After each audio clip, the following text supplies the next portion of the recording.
Well, it's as perfect a gift as it can be, that too on the 1000th birthday. And this too, of course, we're referring to the Thanjavur temple. Now, the Madurai bench of the Madras High Court has asked the Archaeological Survey of India to stop the digging of bowells at the famous Tanjore Brihadeshwara temple.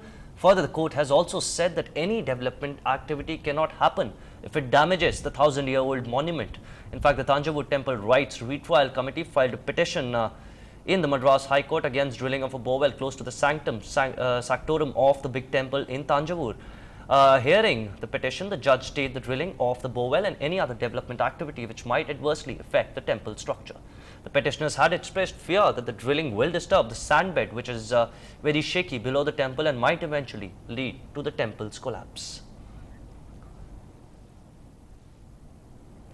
Well, in another case of gruesome dishonor killing, as it's come to be known, in Tamil Nadu's Madurai district, this time an 18-year-old girl has been allegedly killed by her father.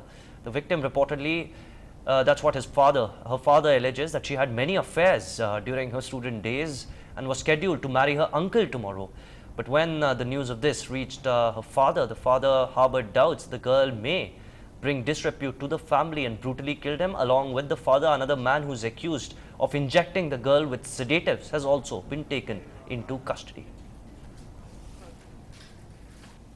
Well, Rahul, it's taken 2 years, in fact, for Rahul Gandhi to come back to Niyamgiri Hills, the very area where Vedanta's mining project was scrapped.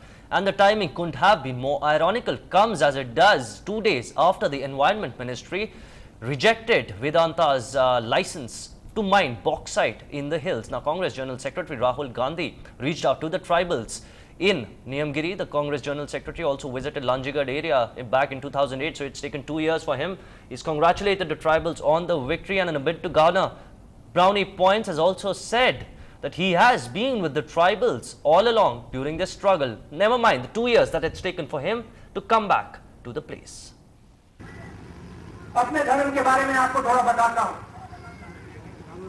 मेरा धर्म ये है कि इस देश का हर एक व्यक्ति एक है, चाहे वो गरीब हो, अमीर हो, आदिवासी हो, दलित हो। और मेरा धर्म ये है कि जहां भी उस व्यक्ति की आवाज उठी जा रही है, जहां भी उस व्यक्ति की आवाज सुनी जा रही है, वो काम मेरे धर्म के खिलाफ है। Well, while the stone pelting in Kashmir continues to rage on, with young people taking to something which has become a pastime for the unemployed youth of Kashmir, the Prime Minister today, in fact, reacted quite subtly to controlling this increasing menace. Addressing top cops in the national capital, the Prime Minister told them not to go hard on these stone pelters and, in fact, urged the cops to use non-lethal means, even if that meant a matter of life and death for the men in khaki. Despite the curtailment of militant activities in Jammu and Kashmir, the public order dimension in the state has become a cause for serious concern. We need to revisit standard operating procedures and crowd control measures to deal with public agitations with non-lethal, yet effective and more focused measures. Well, time for some news from the city, and well, it's about Robin Singh, yes, the swashbuckling batsman who all of us saw. Now, Robin Singh today, in fact, initiates his part to play in the development of sports in Chennai with the launch of a brand new sports academy. And executive editor Sanjay Pinto caught up with the former Indian cricketing great at the Madras Cricket Club, and here's what he had to say about, of course, Wasim Akram's softies comments against the Indian team. Wasim Akram stirred up quite a controversy there with his comment that Indian players are softies and they're talking about playing too much cricket. What's your take on this?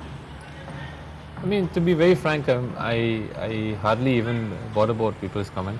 No, but do you believe, having coached the side? No, I don't think so. I mean, I've been involved with most of the cricketers. Everyone has their own style, own routines.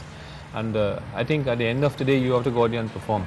And it's not about being soft or not being soft. It's for an individual, you have to go out there and put in your best effort. Do you believe we are playing too much cricket? And do you believe that statement was justified, that we are playing too much cricket?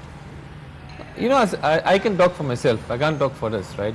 But you know, if I had the opportunity to play for India, I wouldn't even think about talking about too There's much. no question of an overkill of cricket. No, I mean, if when I played for India, and I speak for myself, I mean, there was no question of too much or too little. You know, you go there, and when you get an opportunity to play for India, you go there to give your best.